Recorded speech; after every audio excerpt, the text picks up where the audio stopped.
All right, so how long you guys been married? Okay. Oh, 63 my years. goodness. Yes, 63 years. All right, yeah, I don't want to do much talking, but you know, if you want to talk about what she said about how you got started into the war and what you did there, and Well, I left here on the 2nd of December 1941, and I was drafted. I went to Camp Fort Crook, that's over in Omaha where the air base is. oh yeah, And I was there and got inducted there. were you in the Air Force or the Army Air Corps? No, Just into the the Army. Just the Army. Army. From there I went to Fort Leavenworth, and there I was a little more inducted. Then they put me on a train and sent me to Camp Polk, Louisiana. Camp Polk? Camp Polk, Oh, Polk, P-O-K. P-O-L-K. And there I was inducted into the 3rd Armored Division, Wow. the signal company of the 3rd Armored Division. And that's where I started getting my training. And what did you train for? Well, I went in, I drove a kitchen truck for a while. I didn't like that. I could see But that. I was actually pretty soon made a messenger, an agent Oh, messenger. okay. And my job was to take a Jeep and carry messages to any place around the division. And I did that the whole 4 years. Yeah, were you ever stationed overseas? 2 years overseas. Where at? I went to England for a year. And we trained there. We did maneuvers around the stone hedges. You know what those are? Yeah, I've seen them. And we did a lot of maneuvers there. And then we learned to waterproof our vehicles. Each one did its own vehicle of the Jeeps. And they dug a hole about like a trench saddle and filled it with water, and you had to drive through that. Really? Yeah. To see if it worked. Wow. And that's the last thing we did before we went overseas, after 2 years of training there. Then we went down and loaded on the ship with the Jeeps all waterproofed and everything. And we sat on the ship for about a week because they had to have room for the tanks to maneuver.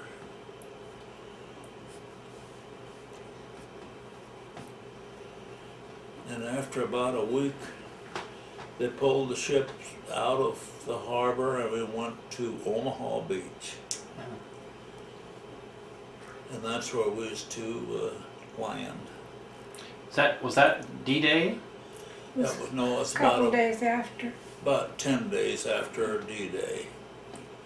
There were still shells landing in the water and everything around there, but I wasn't worried about that. I was just worried about drowning because I couldn't swim. That would be scary. Yeah. Well, they hoisted us out of the bottom of the ship Yeah. and set us on top of this barge, which is a bunch of tanks bolted together with a great big motor behind it. And I was to be the second guy off of the barge when they pulled him. When the first guy, they pulled it up, the first guy went off in and he lost his Jeep because it went in too deep of water. I see. They got the guy back, but they lost the Jeep. It was still on the bottom of the ocean, I suppose. Probably. So then they said, well, you're going to be next, but we'll have to move it around because you evidently can't go off here. So they backed off and rammed it into shore again real hard. And then it was my turn to went off. And I went off in water and I was standing up, water right here. Standing up driving the Jeep. And it was running? Mhm, And the they- motor was running, yeah. Yeah, it was waterproofed. It was watered. You had air in pipe sticking up. That's all you had to keep up. That and your head. Wow. And you had to keep it running so that the water wouldn't go in the exhaust pipe. Yeah, because when you let off, it would suck it As in. long as wouldn't it was running, why, it was all right. Gosh. But I made it in fine then.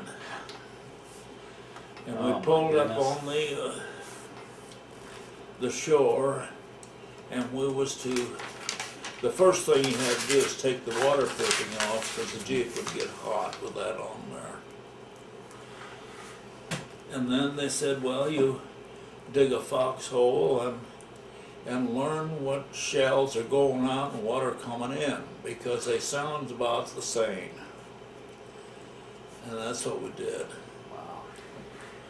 Then after a day there, well, they decided to throw a regiment of our tanks into action. And I had to go up to where they were and take messages up there to them. Mm-hmm. That was my first time away. Now, you were on the beach at Omaha Beach, Yeah, we're on Omaha and Beach. then you were driving up to where? Well, from there I had to go through St. Lo was a little town, but the town wasn't there. It was all rocks Hmm. and cement. The trees We're all stripped. were all stripped from the artillery and the Really? fighting. There's lots of cows there, and they're all laying there with their legs sticking up in the air. And of course, there's a lot of soldiers laying around Yeah. that got killed. Mhm. But I was scared to death. Well, but yeah. I had orders what to do, and I went through this kind of a crossroads there. They said, don't fool around there, because they got that zeroed in. They drop a shell in there every little bit. Hmm. So I went through that and got up to where the tanks were with my messages. I see. And that was my first trip out. I was shaking like a leaf and scared to death. Yeah. And I went alone. The next day I had to do the same thing over, but I had to go and stay overnight in this place where the tanks were. They were fighting up there. Mhm. And our tanks were very inferior to theirs. We had the Sherman tank. Mhm. It was just too light. You had a 54 millimeter gun on it, and the Germans had 88 millimeter or bigger. And we could shoot our shells at their tanks and they would just bounce off. Wow. So it took 3 of our tanks to get one of theirs. One would go to the left, one to the right, and one sneak up behind. You could hit them behind and you could knock them out. So the guys on the side would kind of distract them. Yeah, they were distracting and hoping they didn't get knocked out. Oh, yeah. A lot of times they did. I've seen lots of tanks knocked out. Wow. Mostly ours. Oh, that'd be awful. Well, anyway, we was to link up with the British soldiers. They're this come around from the left, we was coming around for the right. And we got up there and fought around, got to the place we was supposed to be, and the British didn't show up. Hmm. We said, well, they're drinking tea someplace. And eventually they came. Another day or so they came, and Yeah. we met up with them. They made a trap there and caught a lot of German soldiers. Then we was to fight on then.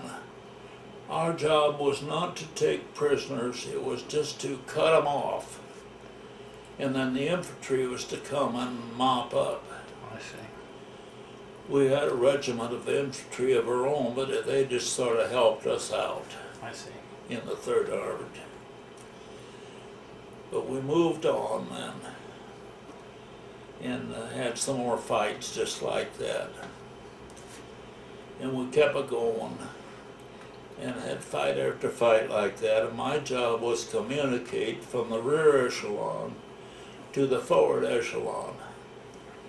And lots of times I would be going at night, and I would meet German soldiers in a truck, and they'd be going this way and I'd be going that way. Sometimes they'd shoot at you and sometimes they wouldn't. But I was always very lucky. And I did have a lot of training. That's what saved my life, my training. All right. I had 2 full, almost 3 full years of training.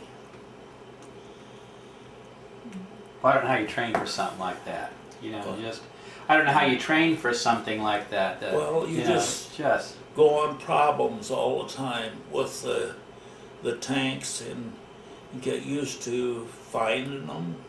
I was an expert at finding them. I never had a message I couldn't deliver. And that's what you do. You just keep training all the time. Wow. I was trained as an infantryman, a artilleryman, and a signalman. So was it no, Not signaled that way. Well, no, you didn't signal that way. We had a wire section, and I worked with them, and they strung wires for telephones. Okay. We had a radio section that sent messages with a da-da-dat, and I knew how to do that. I could send and take 30 words a minute. Like Morse code? Yes, Like your relative, Morse code, right? yeah. that's right. Well, I Like could Sam. do that, but I wasn't an expert at that. I My see. expert job was a messenger, and Yeah. I never had a message I couldn't deliver.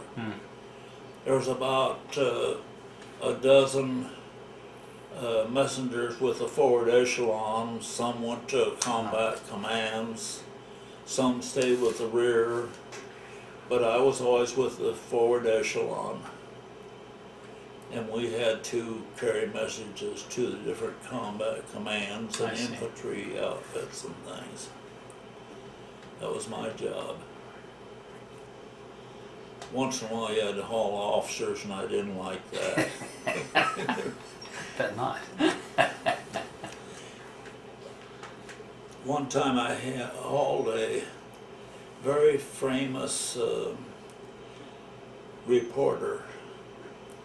It was one of Ernest Hemingway's wives. Really? Her name was Martha Gellhorn. Hmm. We had made a long drive this day, and the tanks had went over 100 miles, Wow. and she was up to the front getting her story, and right at just about at dark, well, she was ready to go back to the rear. So they called on me to come and take her, and I took her to the rear. And you drove without lights. Ooh. You had no lights. And no windshield. Oh man. No windshield, no lights. All you had was little cat eyes, so another vehicle could see of it. Just cat eyes. Wow. But I started out with her, and I drove for a half hour or so, and the road didn't look right to me. So I told this lady, you know what, I think we're on the wrong road. And so we stopped. I pulled a canvas over me, and I had a flashlight, because you didn't dare show any Oh, light. I see. Because you're gonna look at a map And we then. looked at our map. We had very good maps. We looked at the map, and I saw where I had gone the wrong road. And so we had to turn around and go back. We were headed right into the Germans.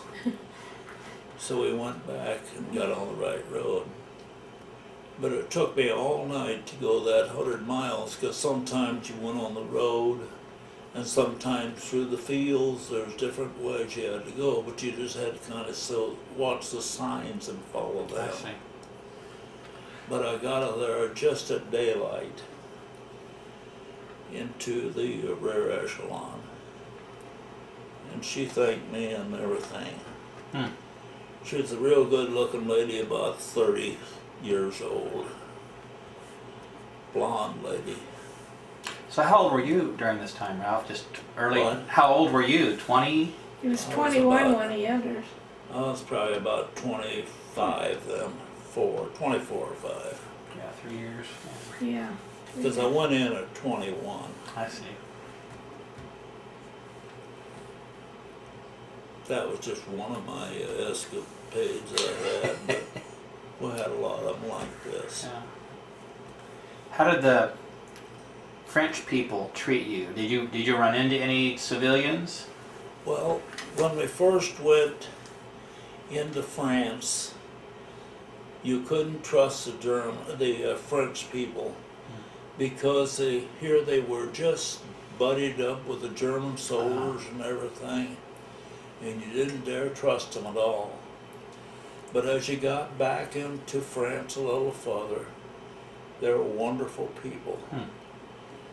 They would be standing at crossroads, and they'd say, "Don't take that road because the Germans are down there." They say, "Take that road."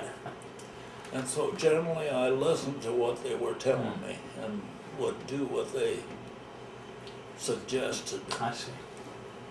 One time I was going through this little town with a bunch of people there, and they said, "Well, there's a couple German soldiers in this barn." It was a barn full of hay. And they wanted me to go get them, and so I stopped my Jeep. I carried a Tommy gun, and I went up in this barn, and I didn't see anything at all, but I hollered for them to roust, and cocked my gun.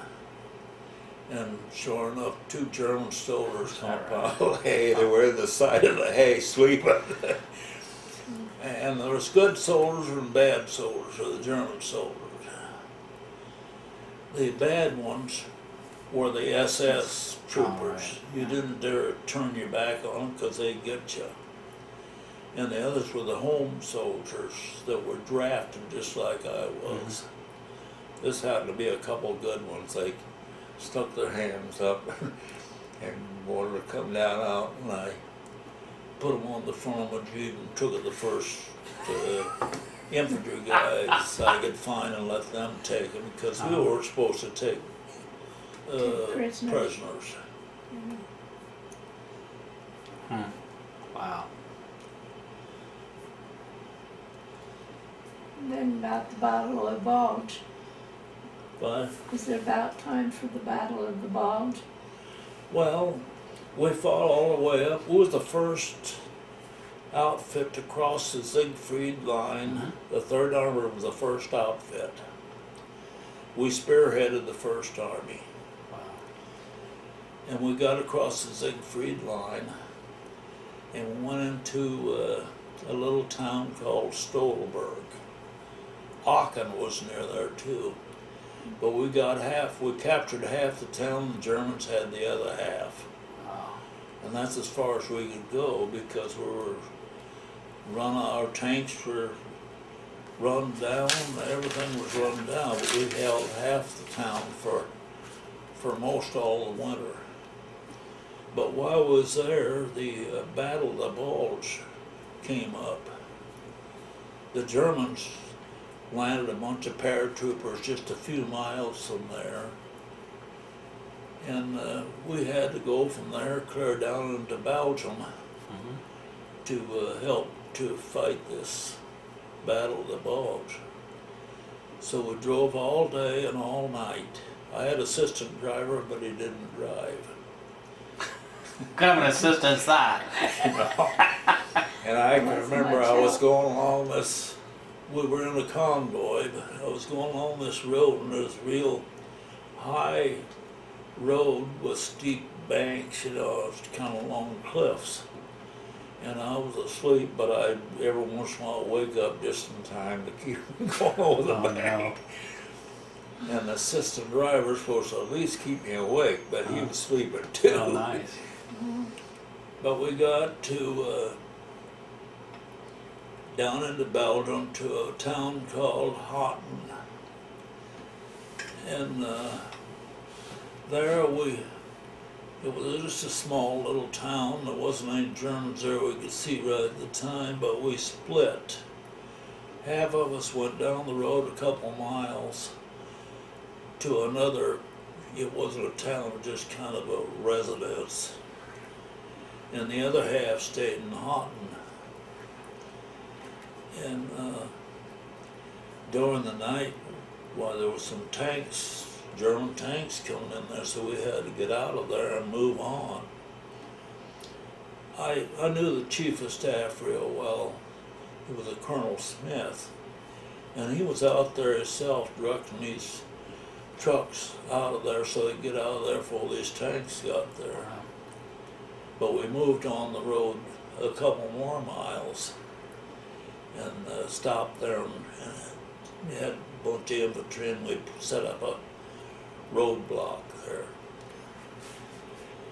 But I was really dead tired, and so us messengers went to bed in this house. Usually we slept on the ground, but there was a house there. We went to bed in there. And during the night, the message center guys come up there and tried to wake me up. They wanted me to send me back to Houghton. And I was so tired I couldn't wake up. I felt them shaking me and everything. But they went to my buddy, Joe Oninger was his name, and he woke up and he took this message. And he left, went on down the road. I heard him leave and everything, but I was just sleeping. I couldn't wake up. And he went on down the road and he ran into a German tank. So he jumped out of his Jeep, left it running, it hit the tank, and he sprayed his Tommy gun at the top of the tank and dived off into the brush and got away. Wow.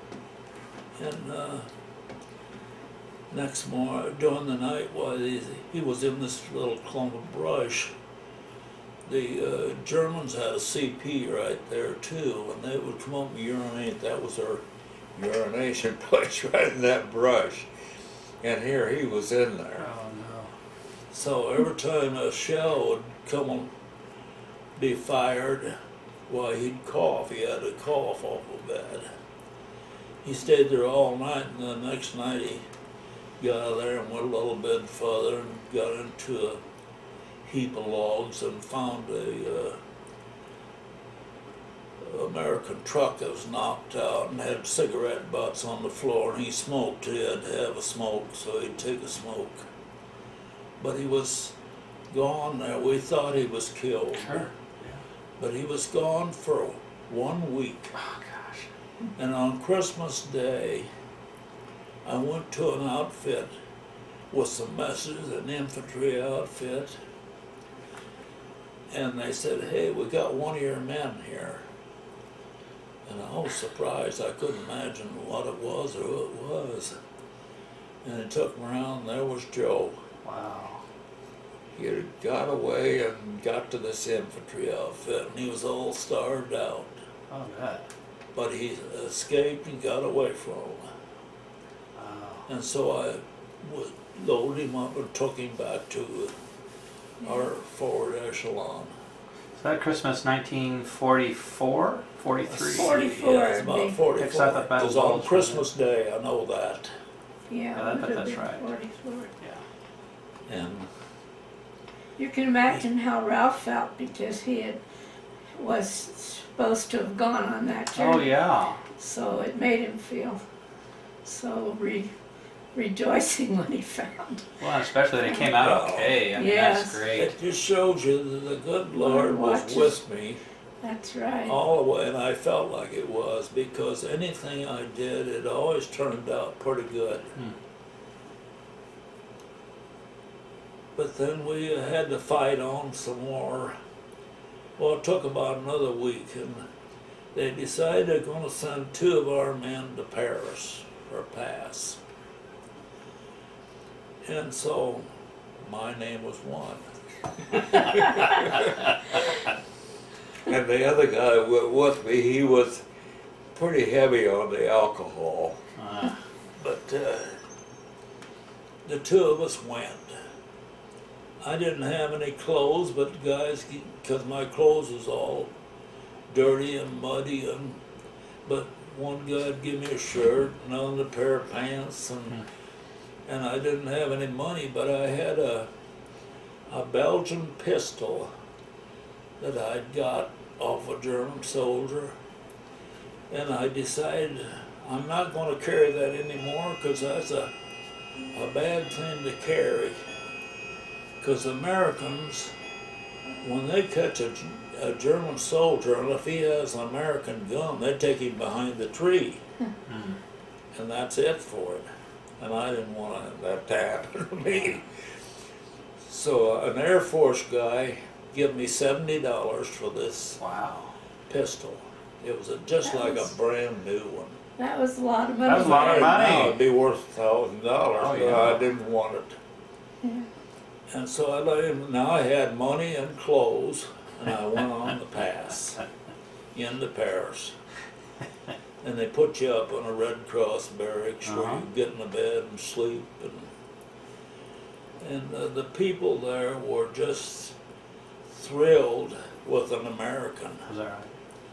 I went into one place there, and the civilians picked me up and carried me around the room Wow. on their shoulders. They were so happy because the Germans were headed right for Paris, and they were going to take it back. And I had a nice time there. But there was a show there called Folies Bergère. You ever hear of it? Oh. It's Well, a famous. it's a girly show. It's It's a big one. Very If you get famous. a chance, go see it. It's really It's nice. very pretty. Really? He took me there But- later. I took her there. But anyway, we went there, and the seats were full. But the guy says, "You're an American soldier. You could sit on the edge of the stage." So, Wow. so that's where my seat was. I was sitting right on the edge of the stage. You didn't pay to get in any of these places. You didn't have to pay for anything. Wow. I had $70. Yeah. I Didn't had have that to when I left spend. there. But they put me on the edge of the stage to watch the show. Wow. And here these beautiful girls was dancing all around there. It was just a wonderful thing. And let's see, what we had 3 days there, and then we had to go back to Stolberg. One of the guys took my Jeep back there, so it was back there safe Oh, I and see. sound.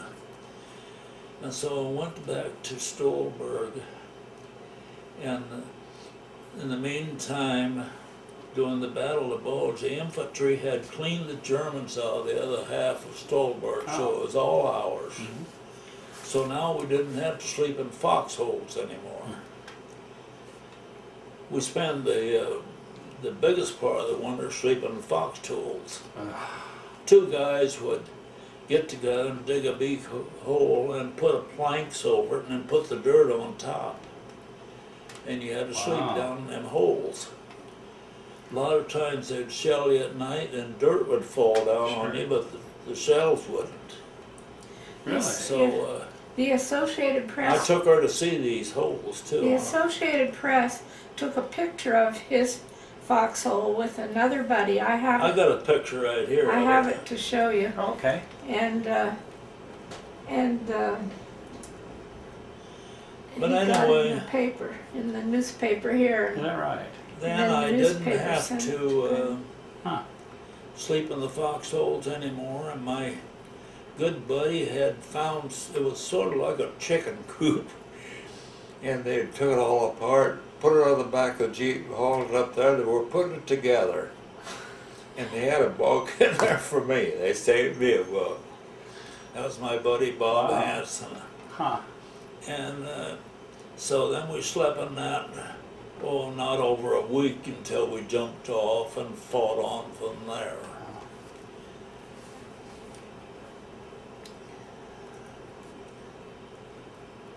You had quite an adventure. I'll Yeah, say. it was. Well, before we left to go to the Battle of the Bulge, we all slept in holes. We'd buddy up 2 guys at a time and dig individual foxholes and put planks down and put the dirt on top. Yeah. And we had one big hole that was not quite as wide as this kitchen, and maybe 15, 16 feet long. Wow. That was a big hole, and we'd take a telephone wire and plug it into the 299s. That was the generators that ran Oh, the okay. radios. We'd plug it in there. We wasn't supposed to do this, but you know, a good soldier, You make do. they always make do. But then we'd have lights in there, and Oh. even a radio. Wow. And we had chairs all around there, the place, and it was so no light would get out of there. And we would sit in there at night, a bunch of us, and visit, you know, and kind of relax before we went to the holes to go to sleep. You'd think you couldn't sleep in a hole, but you did. Just get tired enough. You sleep with all your clothes on, inside of a bedroll. Wow. Well, anyway, then we were, after the Battle of the Bulge, well, then we needed no foxholes, and we was ready to fight on. We fought our way on up to Cologne. Yeah. Our, the 3rd Armored Division took all of Cologne, cleaned it out, Is that right? Wow. and we lost a tank right in front of the cathedral. If you ever get up there, we lost a tank right in front of the cathedral. And I was right there when all the battle was going on. The boys liked to have some wine and stuff to drink. And I was one that brought it into them Oh. and made them happy.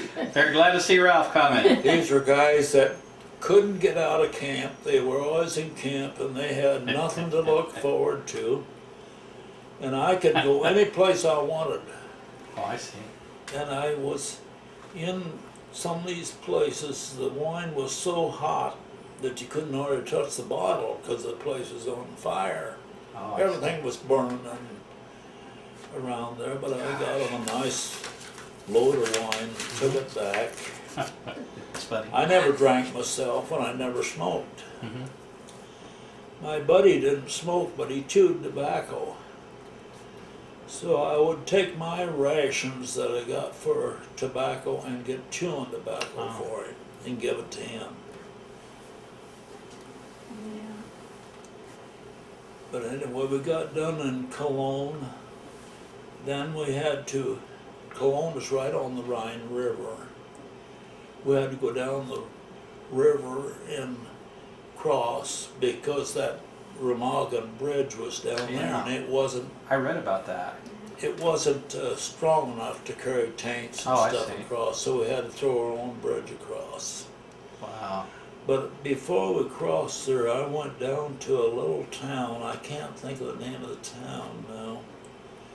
I was down there hunting some infantry outfits, and I was right next to the river. And I thought, well, I'm going to just park my Jeep here and go up and look at the river. It's a nice spring evening. And the river's about a mile wide there. Wow. But I come up on the dike, looked at the river. It was going by real slow. And then I decided, well, I better get going. I came down off there. And I no sooner got down off there than a shell hit right where I was standing. Because the Germans are on the other side. They saw. Scoped you out, huh? And they were started shelling the whole town. Oh my. So I went down right near my Jeep, and I saw a house there in the basement, and I kicked the window in and jumped in the basement to get away from the shell fire. I was by myself too. And I got down in there, and here was a woman in there with some kids, a German woman. and they were under the kitchen table because they heard them shells hitting, and it's all slate roofs, and they were knocking them slate shingles around yeah. and stuff. And then when it kind of quieted down, I was getting ready to go, and this woman came to me and asked me would I like to stay for supper. Here it is, they're the enemy. Wow. And I thought it over a minute and I said, well, yeah, why not? I will stay for supper. And she spoke English well enough? Well, she spoke German, but I understood enough German. Oh, I see. Kartoffels. I knew what kartoffels was Potatoes. and essen and all that. I Essen can is understand eat. good enough.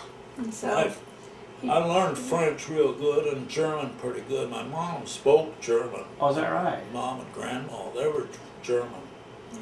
Wow. But anyway, I stayed and had supper with this lady and the kids. And then I crawled back out the window. I apologized for kicking in the window, but that wasn't the bed. It's a hole she had in her roof. But anyway, I got out of the window, got in the Jeep and left. And then it was a couple days later, we went on down and crossed the river. We had to go over this pontoon river. It's about a mile long. Wow. It's pontoons are just wide enough you can put your two wheels in it, and it's rubber rafts bolted together, and you just keep your wheels down on these tracks and drive across. But you could go across, but you couldn't come back. Oh. It's only one way over. one way.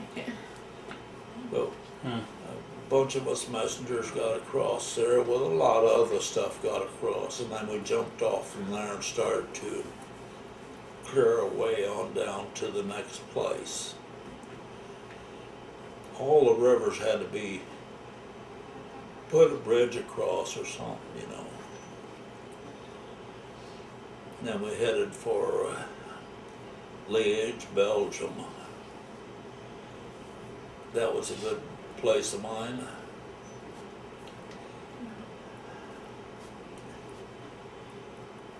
See, we went from there, let's see, what did we do now? We were stationed on down in Germany, but the army headquarters was in Liège. So about once a week, they would have me to go back to Liège with some messages, and I'd always go about dark and leave these messages. But rather than to go back up to the front, you know, there's Germans running all over there. Why, I would stay. I was with a buddy one time, and we delivered a message and was getting ready to go, and was going along, and there was two good-looking girls walking down the sidewalk. And my buddy had lots of nerves with these girls. He says, "Hey girls, you want to ride?" "Oh, sure." And so they hopped in the back, and they said, "Would you like to come to our house?" And we said, "Why, oh, sure we will." And we went to their house, and there was a little garage there. It was about as wide as this kitchen with a door on it. And we put our Jeep in there and closed the door so nobody would know anybody was around. And went there, and Mama and Papa was home. It was a nice family. And they made supper for us, and they must have been pretty well to do, and we got acquainted with these girls and everything. And so we went back every week. Every Sunday time dinner. I went back, well, I would go back there, and these girls would entertain us. They would have parties for us. One night we played a game, and I don't forget what this game was, but they said I Lost. lost the game. I was a loser. So they went and got a funnel and they stuck it in my belt.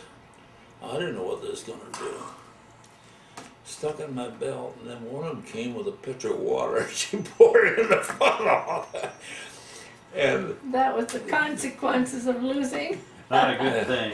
That's funny. the father says, "Oh, the mama laughed so hard she wet her britches." Oh, it was a great time. But they took my clothes and dried them up and everything. And he took me back there to see. that right? And we met these people. She Really? was 81 and he was 80. She was bragging she was a year older than him. Wow. And they gave us the most wonderful, I'll have to show them to you in a little while. When was this? This was in 76. Wow. Oh. 1976. Well, He took see, me back. we Wow. went there maybe a half a dozen times or so and enjoyed these parties and stuff. And then all of a sudden we were called to the Battle of the Bulge, so I never went back. I see. And so they didn't know what They happened to didn't me. know what happened to him. Wow. That's a neat story. Especially that they were still there. Oh yeah, they were Yeah. still there. Yep. They weren't in the very same house. We went, I knew the place like a book. I hired a taxi driver that spoke English and I told him where to go. And it was Right. on top of this high hill in Liège. Went there in the house they lived in, they didn't live there anymore. But the guy says, oh, they just live down here a couple houses. Wow. And so he went there and were- they seen me and we all broke down crying. We hugged and we kissed and Yeah, it was just a wonderful reunion. it was. Mm. They And Wow. they send out and they got cakes and cakes and Coffee. wine and stuff for they thought we was going to stay for a week or two, but I could only stay a couple hours. But they had a nice get together. yeah. Wow. Just one of the girls was there. The other one had married some guy down in France somewhere. Yeah. So I didn't get to see her, but one of them was there. And we looked at each other and we started crying, you know, we hugged and had a nice Nice reunion. reunion. Wow. But I actually took Arlene there to this place. Yeah. I took her to Stolberg where I had my Foxhole. foxhole. We saw the foxhole too. All right. Yeah. The foxhole was filled in, but it was an indentation. were- So you remembered where it was? Yeah. The sheep were Sheep in the, that grazing there. area now, where the foxhole was. It was they I had see. sheep there, but we could see the trees. The trees. That what there was a big mansion there. Yeah. And then we had our foxholes around this mansion. Huh. And the officers had their officers in this mansion. Well, of course. Yeah. And, And they had Yeah. a fish pond. It was a fish pond. He well, told me. Eisenhower used to come there Was it every right? day. Wow. And I've seen him many times. I'd salute him. He says, "Oh, that's all right. Just say good morning." He didn't want too much saluting.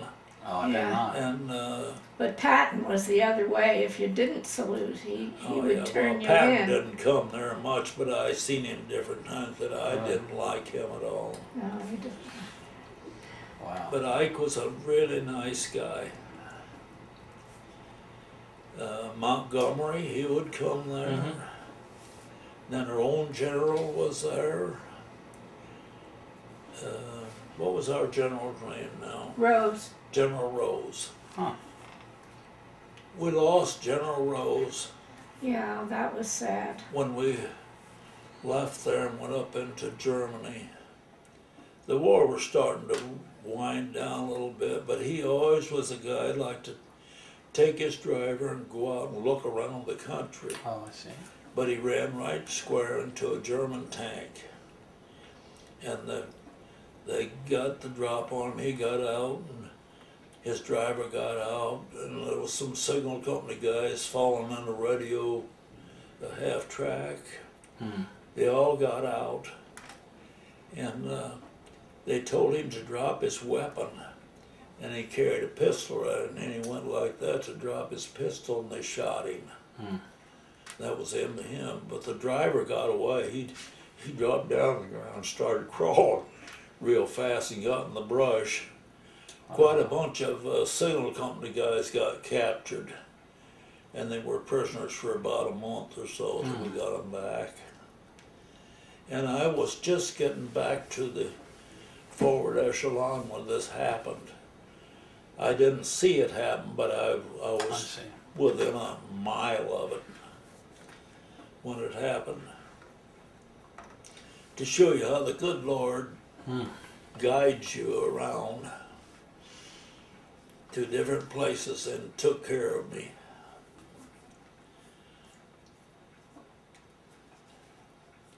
It takes a long time to drive 100 miles in a combat zone because you go to ditches and pastures and sometimes roads, and you just don't know where it'll be. But there's little signs along the way that you watch for that helps you get to where you're going.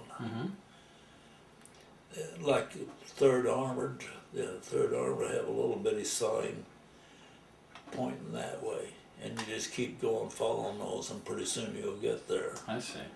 That's the way you, and then we had very good maps.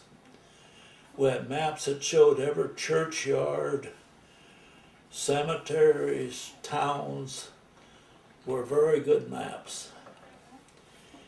In the daytime you could read them, but at night we had to get under a canvas to read them. So did you have like instructions if you were going to be captured or you thought they might get you to destroy any of that information? If you're going to be captured, you had what you call a thermite grenade. Okay. You lay that grenade on the top of your motor, pull the pin on it, and it would go off and it'd burn right down through the motor. Wow. And then your messages, throw them in there too. You didn't want to get caught. I see. Let them have your messages. I usually carried a box of grenades, the regular hand grenades, pineapple grenades, and Oh, I had really? a couple of thermite grenades. You could also fix a German tank with them too.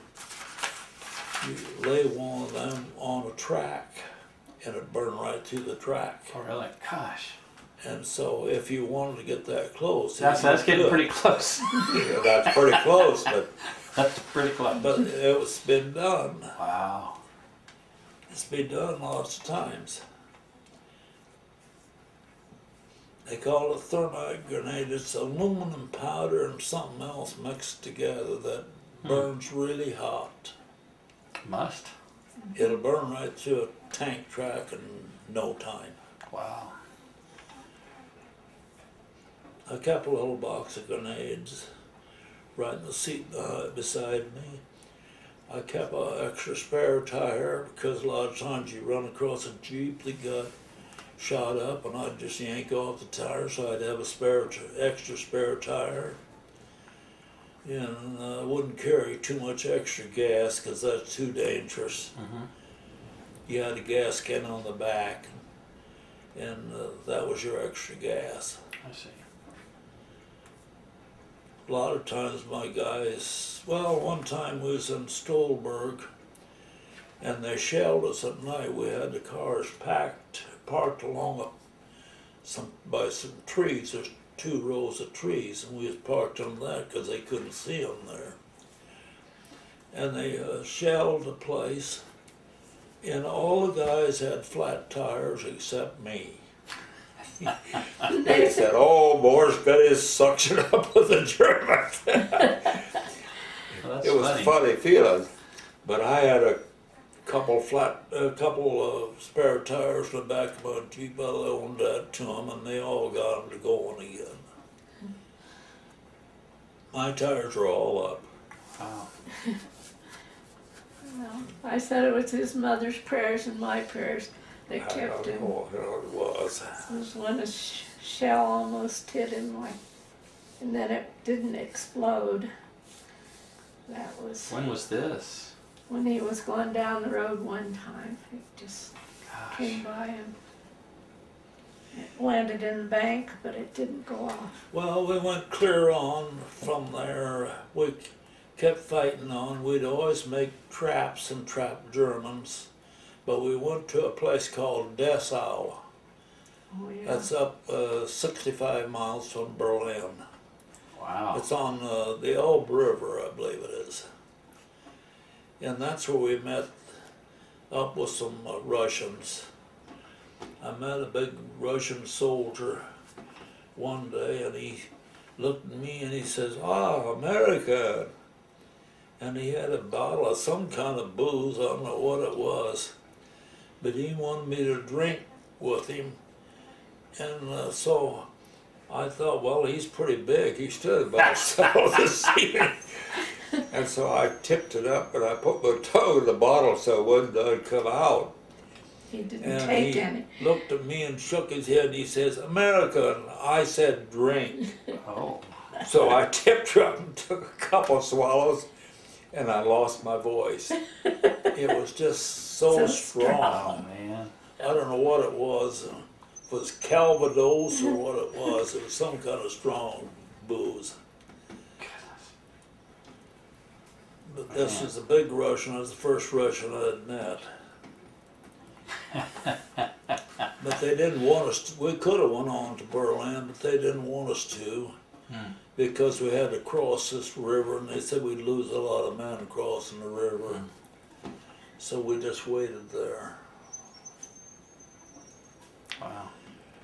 But we lost quite a few men sitting there because there was a lot of Germans around then. They killed some of our men. On the way up in Cologne, I lost my best buddy. He was a buddy from the time I first went in. He taught me how to sew. His name was Bob Hansen.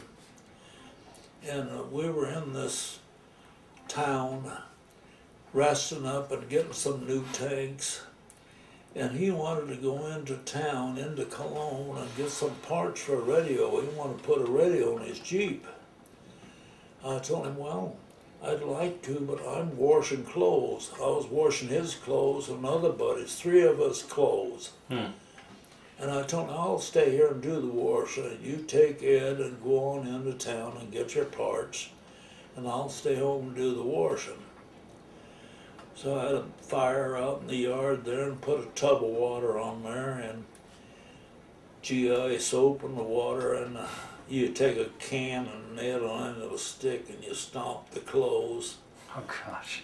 And when you're done, then you rinse them and hang them up to dry. And you hang them so the pants get a crease in them. They're wool pants.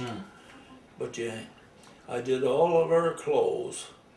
His and my other buddies, all 3 of us, clothes, shirt and pants. And when Ed came back, he was all tore up. He says, crying. "Oh, I lost Hanson." He was up in this truck getting a part for a radio, and the Germans dropped a mortar shell right in there with him. Ed happened not to be in there. He was out walking around, but that was the end of Hanson. So we both had a good cry. You think men don't cry, but they do. Oh, I can't imagine how hard that would be. Yeah. We were together all this time. The war They're was, closest brothers when Oh, I'm sure. they've been through so much together. Yeah. So that was a sad but time. he was such a wonderful guy. He chewed tobacco. That's the only bad thing, but that's That's not such a bad thing. no. Suppose. But while we was overseas, why, he had a son born, and he never got to see man. that And son. he never got to see him. Arlene and I stopped to To visit look him. him up, and we found a sister, but his wife had moved someplace out in Indiana or I see. someplace, and never got to see her. So we didn't get to meet his wife and his son. But we talked to his sister, and he told him about it, the incident. It was in Bryceland, Minnesota. We was out there driving around one day, Arlene and I was, and I says, "Oh, that's where Bob Hansen come, Bryceland." So we went up to this town, and there was some people in the park having a A picnic. picnic, yeah. And we asked them, did they know Bob Hanson? Well, they said, that's what we're doing. We're having a picnic, and this is some of his family here. Wasn't Man. that Oh gosh. And so we met his sister there and had a nice Oh, I visit see. with her. Wow. That was just like That God was- planned that. That was years later, you know, Sure. years Yeah, later. that was quite a few years later. Yeah, yeah. Wow. During the war, there was one neighbor boy. They lived the next place over this way.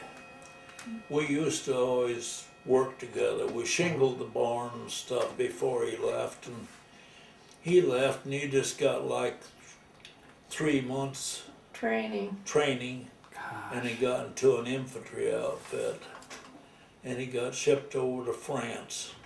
And I happen to know what his outfit was. And right after we landed in Omaha Beach, while we was fighting across France, and I happened to run across his infantry outfit. And I said, well, I'm going up there and look this boy up. His name was Lester. Got up there, and they said, oh yeah, he's a member of this outfit, but you're too late, he got killed this morning. Just didn't have enough He training. didn't have. Bet not. Here I was raised up with the kid. Yeah. Well, so how did you guys meet up? Well, see, you stopped him before he got over. Oh, sorry. Let's go on. When That's he what I went was to in. California, he was in California. Then he came all across over to the East Coast and came up through Pennsylvania. And There's a place called Indiantown Gap. I don't know if you ever heard of it. How we met. well, I was a USO girl, and so I would go to the different camps, and we always had to wear evening gowns when we went. Really? Yes. They'd take us by bus and take us out to the camp. And every night they would have a grand marshal. They would come a dance that you would, all the girls got on one side of the room and the boys on the other, and they came down these steps. And whichever boy was met with you would be your I see. first partner. I see. And that's how they started the dances off. Well, the night that Ralph came, we were standing around, and the man in front of the orchestra pit said, I'm sorry, girls, they're having a training film, and there are not as many men here as there should be to have a grand march. So, fellas, you just go after the girl you want to dance with. And I was standing with my girlfriend Catherine, and we had noticed Ralph standing under the steps, and I said, oh, I wish he'd asked me to dance. And she said, I wish he'd asked me to dance. And sure enough, when the man announced that, he came over and asked me to dance. Wow. And I was so excited. And we went, but he couldn't dance very well. So we sat down on the bleachers and began to talk, and he told me about the farm. He told me all about his sister being there, and she had just gotten married, and his folks came to visit him and brought the top of his cake. And so he was telling me all of this, and we just, all night long, we talked instead of danced. And when we went home, he wrote his name on one half of a little piece of paper, and I did mine on the other. And he said, took my telephone number and said he would call me. And when I got on the bus, all the girls were teasing me. They said, why weren't you dancing? And I said, oh, I met a most wonderful man. And when I got home, my folks were in the kitchen. They always waited up for me every time I came home. And I told them, I met the man I'm going to marry. Wow. I just felt like he was the one for me. So sure enough, he made a date to come to church and go to church with me on Sunday. So I fixed a Sunday dinner, and had a date and went to church together And this was in in Pennsylvania? Pennsylvania. And Wow. then one night he called and said he was going to come, and he didn't show up. Uh-oh. And I was worried about that. I waited and waited. Mother wanted me to go to the store, and I said, oh, I can't go to the store. He might come. And sure enough, he didn't come. And so I called him on the telephone another day and find out why he didn't come. But he was confined to quarters because they were about ready to leave for overseas.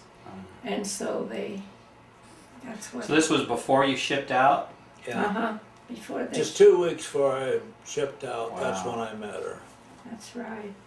Just 2 weeks before. Then he I shipped. met Oh my gosh. girls I liked along the way. You know, England has some nice girls. Yeah, he met a lot of. If you find one that don't smoke, most all of them smoke. But the good Lord told me to leave them girls alone, so I did. No, so Oh, we wrote man. letters now. Then for 2 years, I wrote him letters, and we corresponded back and forth. And when he came home, he sent me a card saying I'm in Fort Sheridan, getting ready to be. What do they call that? Discharged. Discharged, yeah, from the Army. And I will soon be home. And the most wonderful day of his life was getting home to Oh, yeah. the Council Bluffs. You'll have to tell him that, how you felt. I got discharged in Fort Sheridan, and it was like a graduating class. Mhm. You waited until your name got on the board, and then you went in. They called your name, you went up and got your discharge paper. You're supposed to go back and sit down, and well, they got them all out. But they called my name. I went up and got my discharge paper, and I saw an open door. And I ran out Out of that there. door, and I never looked back. Well, I ran as far as I could, and then I caught a streetcar or something down to the railroad station Wow. and called my parents, told them I was on my way home, and I was to get home long in the evening, just before dark, on the train. And we pulled into Council. We pulled into Council Bluffs, and they had open depots then. And I looked out the window, and there was my dad and mom, and all his my brothers. sisters and brothers, Wow. and brother-in-law all lined up on a row there. Yeah, that was a wonderful feeling. And it was just such a wonderful feeling. I'm sure. I broke down, and I couldn't stop bawling. You know, I'm supposed to be a tough war hero. That was on You've been But through I a just- lot. October of I just couldn't 45, help that it. was. October of 45, he was discharged. Wow. They took us home, and my mom had a nice supper, and I went back to my old room Yeah. in the house. I had one room was mine, and I went back in there and crawled into bed and got a night's sleep. Better than a foxhole, huh? I'll say. It's better than a foxhole.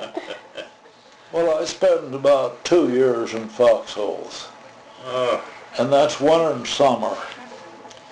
In the Battle of Bulge, there was over a foot of snow, and you had to lay down in that and sleep.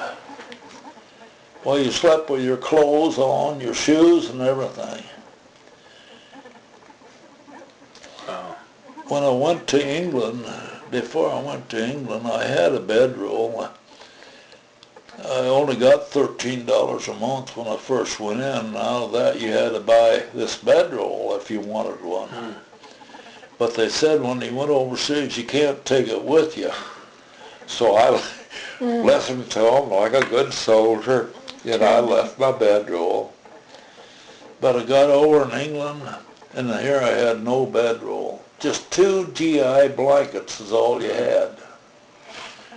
And so I got thinking one day, no bedroll, what's going to happen to me when I have to go out and sleep in the snow? Yeah.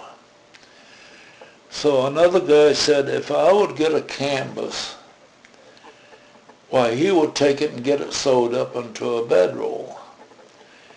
So along the roads, we were out of Wincanton was the biggest town, and we were in a little place called Cocklington.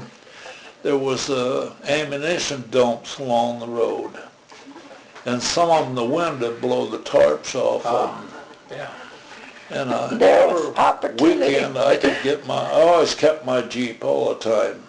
Most guys had to get a trip ticket and draw their Jeep, but I always had mine because Sunday I would go get the paper and different things like that. So this one Sunday I decided I'm going to get a canvas. And I went and found one that was blowed off, rolled her up, brought her back, gave her to this guy, and he got her sewed up. Really? And it made a wonderful bedroll. It made it into an envelope with a big flap that flapped over the top. One time when we was in combat, I was sleeping in this ditch, because that's the best place you could sleep in. And it came a hard rain, and I was sleeping, and I didn't hear it, but I woke up, and my feet was floating in that water. So I really appreciated that bedroll, and he did his too. I bet. So after you got discharged and you're back in Council Bluffs, you're still in Pennsylvania. Right. So it was his birthday on January 25th, and I was working in the back. I was a telephone operator and a supervisor, and I was in the back of the 300 board, which closed at 10 o'clock. So I had to stay there until the people hung up on the board. So I was standing there and I thought, today's Ralph's birthday. And I thought, I'm going to call him up. And I never did this before in my life. I never cheated at making a call, but I made a I put it the plug in and plugged Council Bluffs, and I got Ralph on the phone. He had gone to bed. It was only 9 o'clock here. Oh yeah, my mom called me out of bed. And so his mom called him out of bed. And he said, why don't you come out sometime?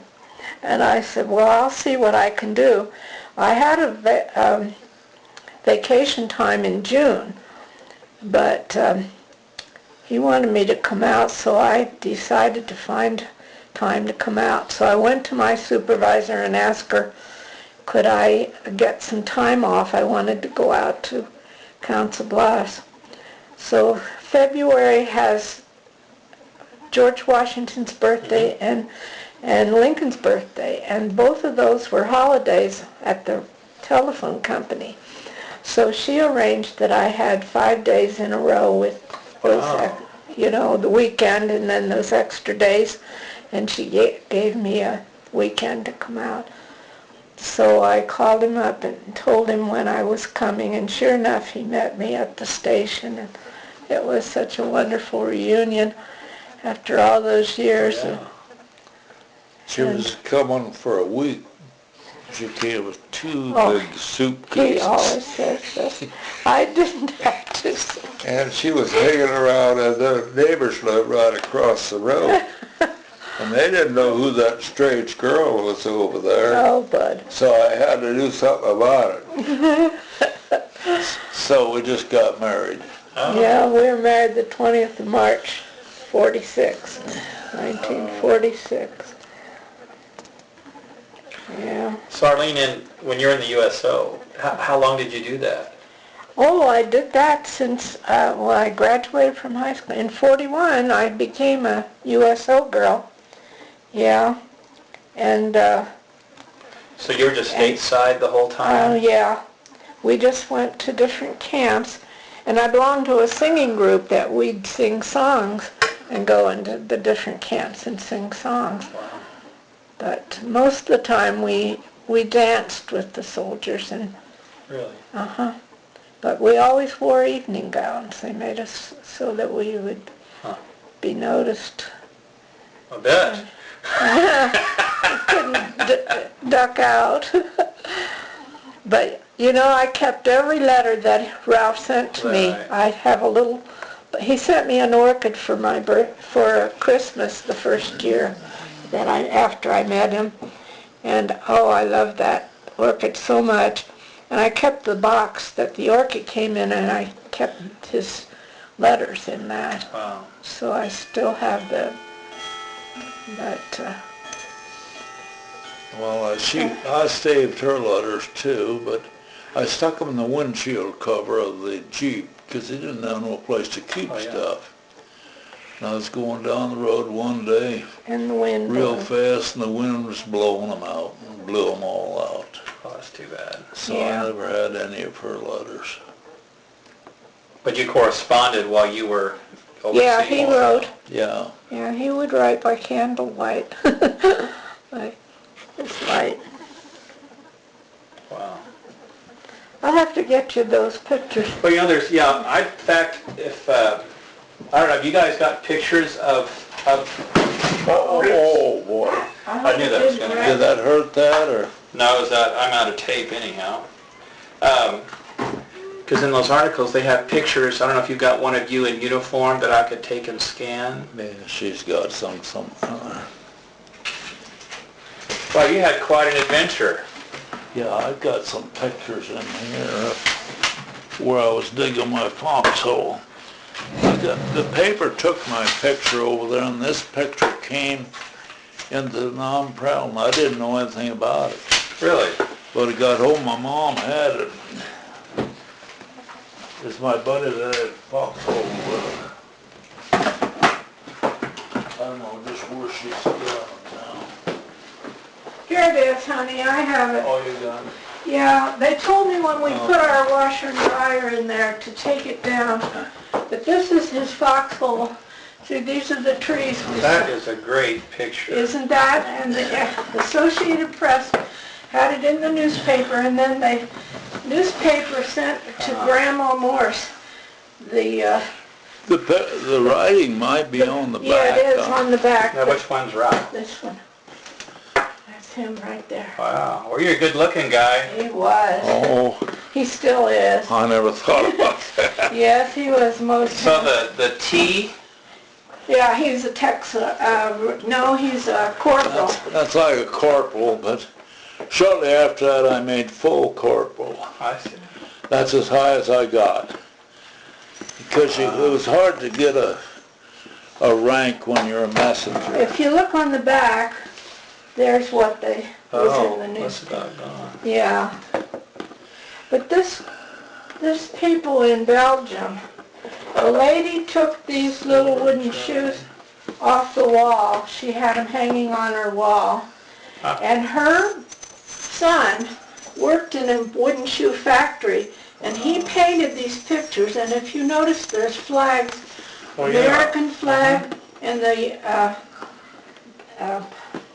what's it called? They're Belgium. very patriotic people. Belgian flag. And the man went to his mantle, and he had this thing. This is a, what happened to the, I had a crayon in there. But it was a cigarette thing, and if you went like that, one would come up. If I put a crayon Really? in it works.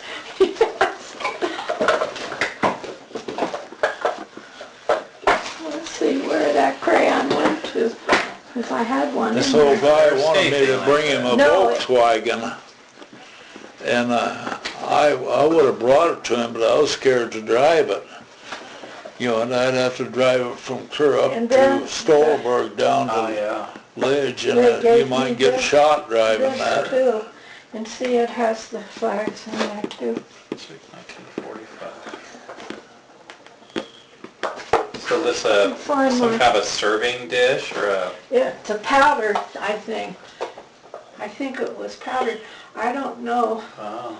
that those were, no, I don't know where, do I have the picture of the little girls you gave candy to? Oh, yeah.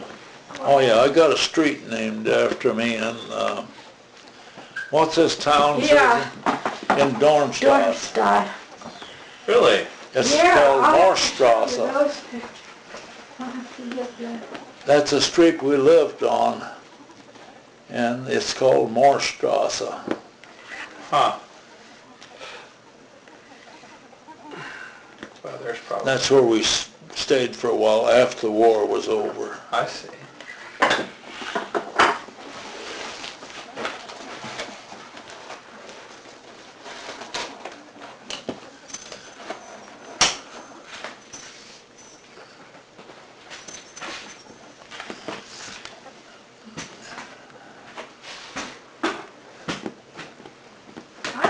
I don't know where Doris and Engelberg is. What were you hunting for? The picture of Doris, I had it in there, but they said to move it. Now I don't know where I put it. Get on a picture of that one where I was, when I first went in the service. I wanted to show him the, He wants a picture of to put in. This is the police that took us, well, I didn't tell you that stuff. 176? Yeah, this is the castle where Oh, he said That's a nice place. where the officers lived. And these are the two little girls. I have a picture of them with Ralph, that when they were little, he gave them candy. And when we went back there in '76, this is how we looked. We were young then. When we went back there, we went to the burgomaster, and he gave him this little picture and said, "This is the girls I want to find." And so here they are. That's how they look. Wow. And the burgomaster went in, he said, "Me, good detective, I found Engelberg and Doris, and they live in Rosewig, and I will take you there." And so he put us in this police car and drove us up there, and here's what we found. Nordstrasse. Yes, we found they... Wow, they. Yeah, wasn't that exciting? And these are their family. And one day they sent Peter, the oldest one of their little boys, came over and stayed with us for a couple weeks. He wanted to learn English better, and so he stayed here. And he wanted Myron to come back there, but Myron didn't want to go. He didn't want to go. But I have a big picture of Doris and Dad and the two little girls. I don't know what became of it. Isn't out. Did I put it out here? Get that picture of me when I was first drafted. Oh yeah, that's Yeah, what very you good. want. Just let him take it and make a picture off of it. Yeah.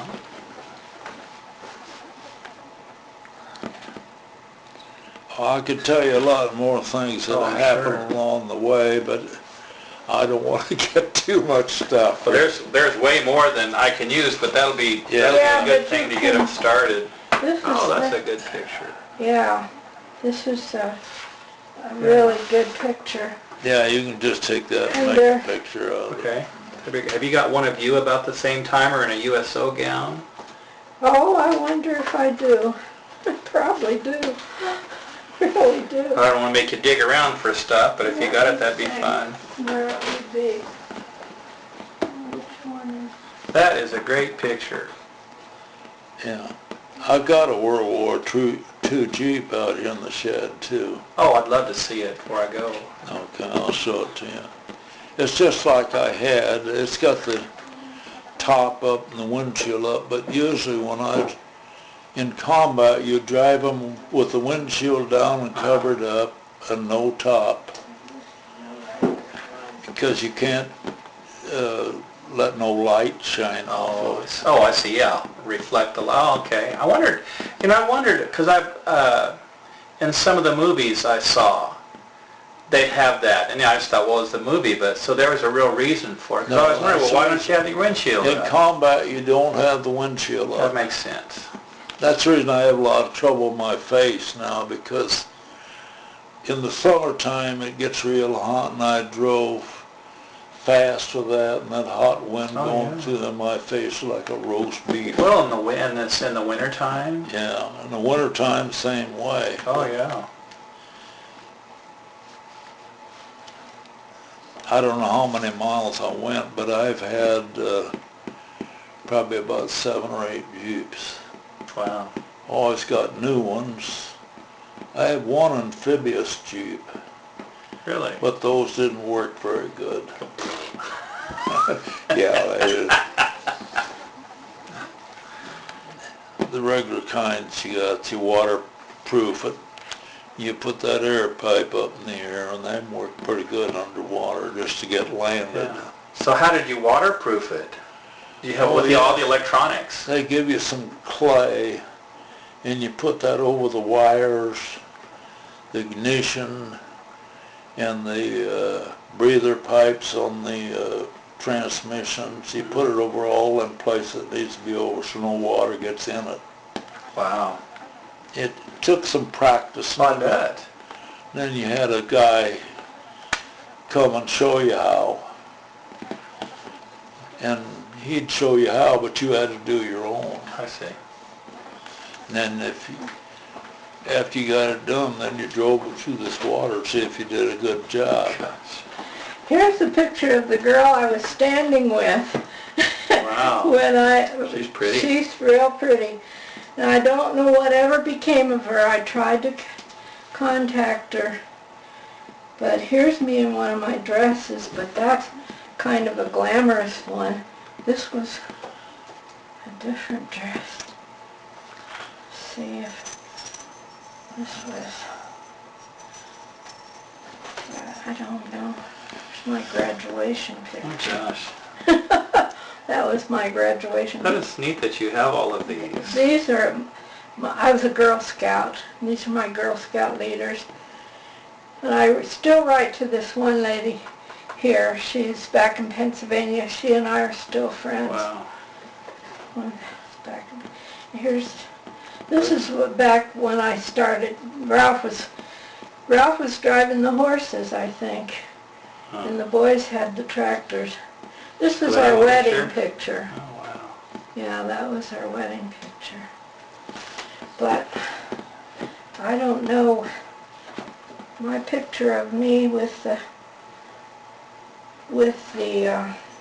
my dresses are The one where they can see your face.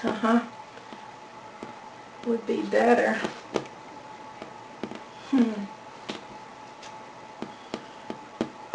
Well, I don't know which one to take. Is this you here? Yeah, that's me. That was the fur coat I bought.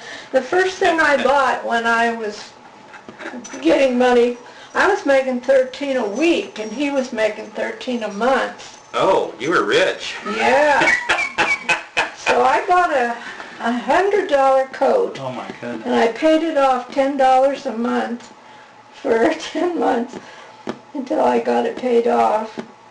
And then I had that orchid on there. Boy, I really felt grown up. And this is you here too? Yeah, that's me. Oh, that would be a nice picture. I can crop that. Could you? And yeah, and just put it with the, I don't know what the newspaper will do with it, but if I could take that, if you could put, All right. come out of there without being damaged. No, that's all right. Tell us what year it was. Arlene Peters. Yep, that was my name. Wow. Yeah. And Is then, this the only photo of this you have? Well, let's you can see. take it if you promise to get it back. Yeah, that's the only one of that Well, one. Let me see. I can scan it and put it on. If you want to, just Electronic. take it and then I'll get it from you. I'll get it back. Yeah, because that'd be a shame to lose that photo.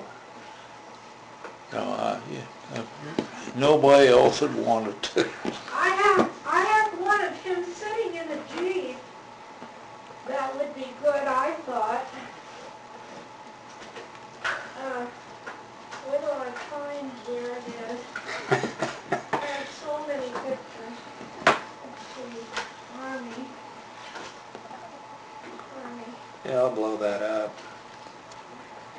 And it could be, when I told them about you, they said I should go ahead and write something up and send it to them, but that they may send a reporter out.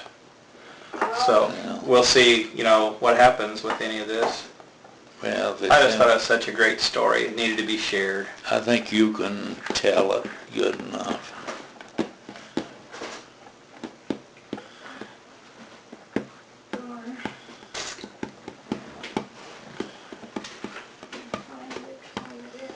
See, I met one guy that I knew all the while I was in the Army, and he was my cousin.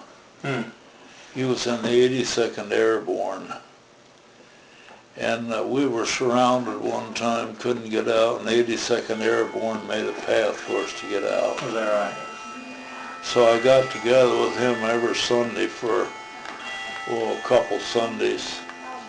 I'd pick him up and we'd go to the shower head. You had to go to these places where they pumped the water out of a stream, and you would take a shower, drop all your clothes, and then put on clothes they had laid out there. Sometimes they're too big, too little. Oh, no. But that's the way you did it, but at least they were clean. Yeah. Otherwise you didn't get a shower. Oh, I see. A lot of times you went for several weeks without a shower. Oh, man. And then for food, you had little boxes of K-rations. You've seen them, ain't you? Yeah. Yummy. Did you ever eat them? No. Well, they'll taste good when you get I hungry. bet you get hungry enough. But that's right. One time my one buddy I had left, and he had got a pistol, a German Luger, and he wanted to try it out. So we were in these woods, and I drove him around. He stood up with this Luger, and he saw a rabbit. It was a great big rabbit, like a jackrabbit. He shot at it and got it. Wow. So we skinned it and cleaned it and took it home and cooked it, because we were really hungry for meat. I bet. Wow. I had to open every one. The last one was one where he has... Wow, you guys got a lot of pictures. Oh, I That's do. great. I have albums and albums. Let's see. Here's where he was washing his clothes. There's that good picture of him washing his clothes, wringing them out. He's washing his clothes there. Yeah. That must be about This right. is the amphibious thing. Yeah. Went in the water and on the land. Let's see. Wow. There's his mother who came to visit him when he was down in Camp Polk, Louisiana. This is all the, here he is in this picture. Wow. All the guys that went in with him. Where's that Jeep picture? See, I trained out in Mojave Desert too. Desert Oh, training. here's the Jeep picture. You might want to do that. It's Messenger. And if you look at his Jeep, oh, excuse me. If you look at his Jeep, that's what we did to it. We put the numbers on it. Wow. Here's a good one of him washing the clothes. Gosh. Isn't that neat? You guys have some great pictures. Isn't that something? Yeah. And he has, we have some of the people who were absolutely, okay, look how young he looks there. Gosh. Yeah, that was... You can tell people about this stuff, but without seeing the pictures, that helps you kind of get an idea. See, he was interested in What you're going farming. He through. took a picture of the people in the olden days over there doing the farming. They're pitching the hay on the wagon by hand. Wow. Now, are these Polaroids? It was just a little old... That was just a little cheap camera I cheap picked camera. up. Here's Recognize the that? Yeah, the Eiffel. Wow. Took that in Paris. And look how people carried the bread. Wow. Isn't that something? And this is the house we were looking for when we found Morsestrasse. Oh, yeah. When we found Morsestrasse, we found that was the house. Went to, I don't know how we got that picture. Wow. Now there's some really good pictures here. There's little Doris. Her Yeah, I name recognize her from the other. was. Blonde. Yeah, she's a little blonde. She's a real nice little girl. Even grown up, she was a nice lady. See. One time I was delivering messages and I came to a big shell hole right in the middle of the road. And there's a bunch of infantry guys in there and they said, you can't go no further, this is the end of the road. They said, we're trying to take this town over here. So I just parked my Jeep and I went with these infantry guys to take this town. He had a few tanks there and they shelled it for a while. And then they decided to send the tanks in. The tanks got almost into town. There was too much fire, so they had to back out. And they shelled it some more. Then we went in on the tanks again. Whoops, that just slipped out of my hand. Oh, I'm And sorry, honey. That's all right. We went down the street and we was kicking in these doors.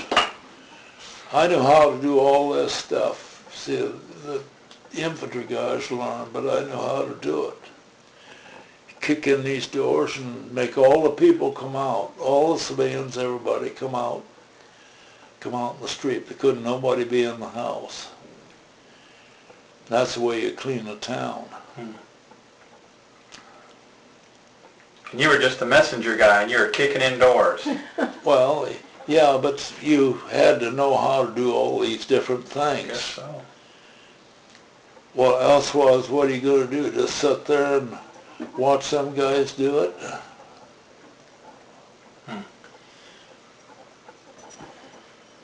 That bothers me is what happened to Doris and Engelberg. I don't know what to do with them. They was right here I for a know while. they were hanging in there, and the kids told me, he said, Mom, take that out of there with the washer and dryer there. You better move that into a different room. So I moved it back. You got it I around there moved it someplace. somewhere, but Let I it turn out. don't remember where I put it. I sure hope it turns out. I'd love to scan this, but I don't think I can, and I would tear this up. Yeah, why don't you just take it with you and Take it out. I'll show you my Jeep out here. I'll see if this works, because I don't want to do anything to them. But I would send that with these others and let them do what they want with decide. it. And I wonder, maybe the non-prowl still has it. well, I wondered about that. How long I bet they keep that do in stuff. 41. Let's see what year that would have been, 44. That would have been 1944, I think. Pretty sure. Out there somewhere. But I was going to tell you, little Doris's folks Paper mache? make paper, and they sent me this little book on how to make paper. Paper muffin. It's a whole little story book. When we came back, I sent them a care package, those little girls. Dad said they would like some dress good material, so we bought dress goods, and we made candy and put in chewing gum and things. Well, they were so appreciative of the gift, they sent our kids this little German nursery rhyme book. It's a nursery rhyme book written in German. See what year that was, 49. 1949.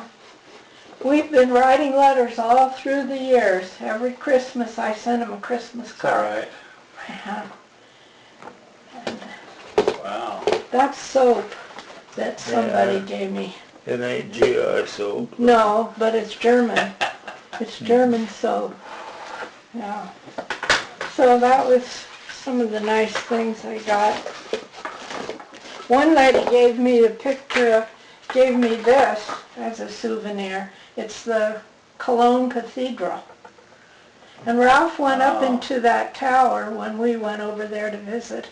I got close claustrophobia. I couldn't go through those narrow steps. But he wound his way up there, and then he waved to me and I stayed down. Playing it safe. Yeah. So, no, but these souvenirs are something that, That won't go in there. oh yeah, it goes in. I had it all in there before. I'll get it all back in. Okay. Oops. Rather turn this thing. Which way